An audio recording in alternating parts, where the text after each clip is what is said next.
জানাই জয় গুরু। কলকাতার পাটিপুকুর সন্নিকট তেঁতুলতলা জুডিও মলের 11th ফ্লোরে হচ্ছে আজকে সৎসঙ্গ অনুষ্ঠান। সেই অনুষ্ঠানের কিছু মুহূর্ত আপনাদের সঙ্গে শেয়ার করবো, আসুন।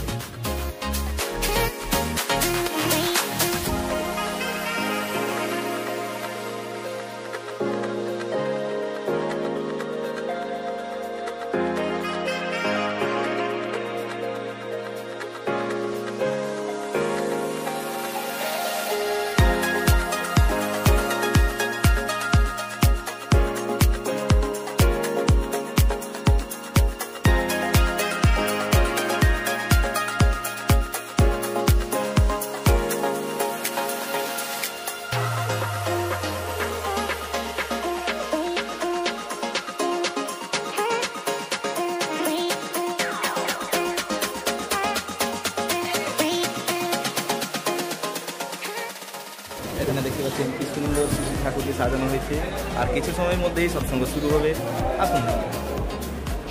আমাদের হিমাদ্রি ভাই, বিপুল, জয়ন্তদা, এরা সবাই মিলে শুভ্রতা মার সাথে এবং পরিমলদার সাথে যুক্ত থেকে যেভাবে মন্দিরের কাজ এবং ইষ্টের কাজ করেছিল।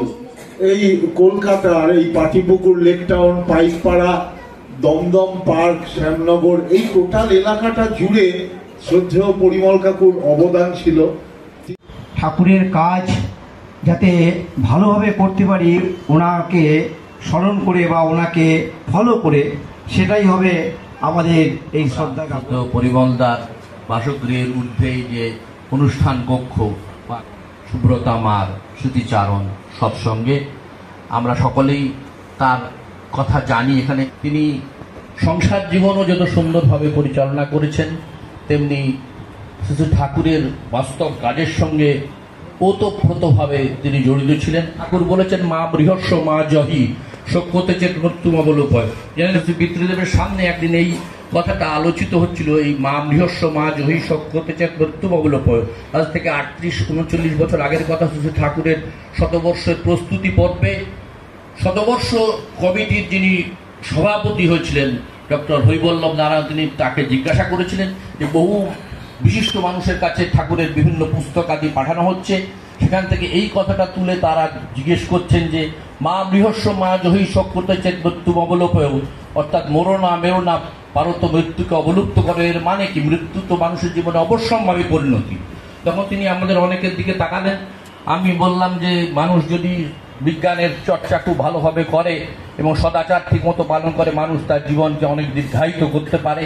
আবার তিমির বলল যে না, ওই শারীরিক জীবনের কথা নয়, কীর্তির মাধ্যমে জীবনের কথা। সে বিবেকানন্দের উদাহরণ দিয়ে বলল যে 39 বছর বয়সে তিনি চলে গেছেন, কিন্তু আজও তিনি আমাদের মধ্যে জাগ্রত আছেন। শ্যামসুন্দর রক্ষিতদা বললেন না, ঠাকুর এর ব্যাপারটা বলেননি, আসলে তিনি স্মৃতিবাহী চেতনার কথা বলেছেন যে আমরা শরীর চলে গেলেও আমাদের আত্মা অবিনশ্বর, এই আত্মাকে আমরা ধরে রাখতে পারি এবং যদি আমরা সাধন ভোজন করি, আমরা এই স্মৃতি মানে জন্ম জন্মান্তরে বহন করে চলতে পারি।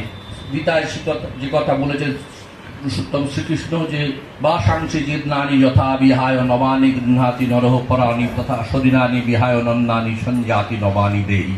জীর্ণ বস্ত্র ছাড়িয়তা মানব নিচয়, নবস্ত্র পরিধান কর ধনঞ্জয়, সেই মতো জীর্ণ দেহ করি পরিহার নব করে বরাত্মা ধরে পুনর্বা। তা আমরা জন্ম জন্মান্তরের মধ্যে দিয়ে এই স্মৃতিবাহী চেতনা পালন করতে পারি যদি আমরা সেইভাবে নাম ধ্যান সাধন ভজন যাজন ইষ্টভূতি ঠিক মতো করে চলতে পারি। আপনারা যারা উপস্থিত আছেন প্রত্যেকের মঙ্গল কামনা করি পরম পিতার আকুল চরণে। পরম প্রেমময় শ্রী ঠাকুর অনুকূলচন্দ্র জি কি। আপনারা দেখলেন কি সুন্দর সুন্দর ইষ্ট প্রসঙ্গ আলোচনা হলো, তৎপরে ভান্ডারার প্রসাদ বিতরণ হলো।